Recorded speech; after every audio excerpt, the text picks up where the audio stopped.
Bonjour ou bonsoir chers auditeurs et chères auditrices de notre web radio R212, notre auteur Aziz Bousseta, en sa qualité de chroniqueur invité, partage son avis et sa réflexion avec vous dans cet article intitulé La diplomatie, c'est pas le foot?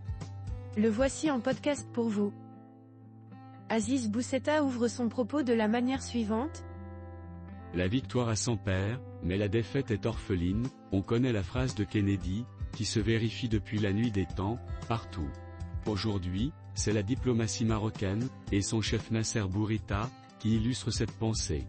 La défaite, c'est l'échec du Maroc à se faire élire à la vice-présidence de l'Union africaine, et Nasser Bourita, laissé seul face à notre amertume, en fait les frais ou, selon plusieurs commentateurs et analystes, devrait en payer le prix. Mais ces victoires, nous sommes 100, 1000, 1 million, 10 à nous en attribuer un peu le mérite. Notre journaliste poursuit en nous ramenant à l'événement déclencheur de cette situation ainsi.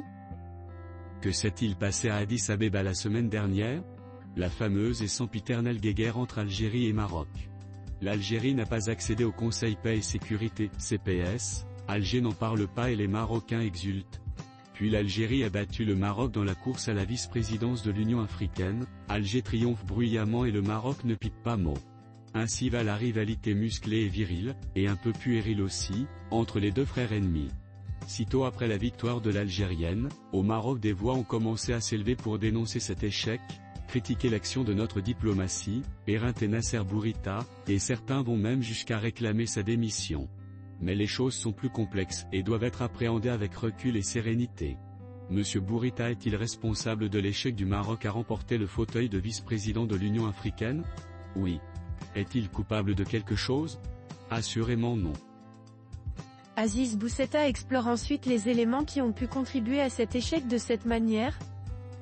On peut lui reprocher d'avoir placé la barre trop haut, d'avoir sous-estimé la suspension de 5 États africains, amis du Maroc, par l'Union africaine, de n'avoir pas fait tout ce qu'il faut, d'avoir été un peu trop vite ou d'avoir agi dans la précipitation, tout cela est vrai, mais en diplomatie, les victoires et les percées sont rarement totales.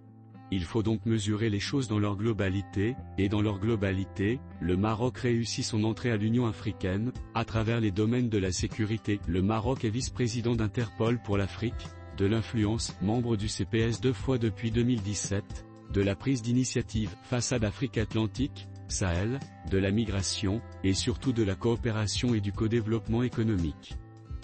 Et quand on appréhende les choses dans leur globalité, alors l'échec de Madame Latefa Akerbak à l'élection de la vice-présidence de l'Union africaine, une fonction largement protocolaire, demeure une simple péripétie, une péripétie qui ne réduit en rien le mérite de notre candidate, ni ne remet en cause le rayonnement de notre diplomatie.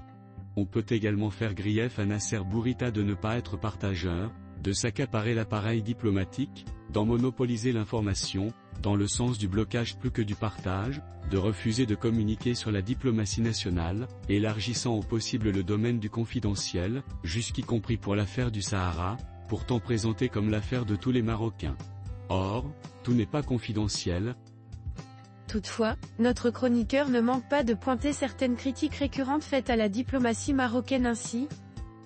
Et toujours dans le domaine de la communication, on peut reprocher à la diplomatie marocaine ses communiqués triomphalistes sur ces États qui renouvellent leur appui au plan d'autonomie ou réitèrent qu'il est une base sérieuse, des communiqués qui, au final, ne montrent qu'une stagnation des choses avec ces États, qui n'entrent donc pas dans le prisme sur le Sahara. On ne peut bien évidemment obliger tout le monde à reconnaître la marocanité du Sahara et le Maroc pourrait avoir des intérêts avec des États qu'il ne pourrait donc contraindre à franchir le pas. Mais de là à publier des communiqués bruyants pour pas grand-chose. L'auteur évoque aussi la communication diplomatique marocaine et ses limites en ces mots. On peut, enfin, critiquer Nasser Bourita et avec lui le chef du gouvernement Aziz Akanouche de n'avoir pas désigné de ministre délégué ou de secrétaire d'État aux affaires étrangères, une fonction qui existait pourtant dans tous les gouvernements précédents. Plusieurs ambassadeurs étrangers s'en sont étonnés et nombre de responsables subsahariens en ont fait la remarque. Quand on sait l'extrême réserve des ministres marocains à se rendre sur le continent, et même M. Bourita qui n'effectue de visites dans des pays africains que dans des cadres multilatéraux, on ne peut que regretter l'absence d'un secrétaire d'État ou ministre délégué aux affaires africaines ou à l'Afrique. mais on ne peut sérieusement attaquer Nasser Bourita sur cette seule affaire de la vice-présidence de l'Union africaine, au risque de faire le jeu des Algériens et de faire aussi une fixation sur l'Algérie. Alors que des menaces bien plus grandes nous guettent et des bouleversements bien plus importants nous menacent. Aziz Boussetta soulève un autre point essentiel, l'absence de certains postes clés dans la diplomatie marocaine, tout en comparant cette situation à un phénomène bien connu au Maroc, la passion du football ainsi. Or, depuis que la diplomate algérienne Selma Haddadi a été élue au détriment de Latefa Akerbak, les analystes et spécialistes ont fleuri et prospèrent sur des positions plutôt rudes, oubliant certainement que malgré ce revers qui reste un simple revers, la diplomatie marocaine se porte plutôt bien. Et comme cet inexplicable et très puéril joie exprimé par les Marocains après l'échec d'Alger à accéder au CPS, provisoirement, les analyses, reproches, conseils et admonestations ont fusé, et continuent de tomber ici et là après l'élection de Madame Haddadi. C'est un peu comme quand l'équipe nationale de foot perd un match ou se trouve disqualifiée, le nombre de sélectionneurs autoproclamés explose.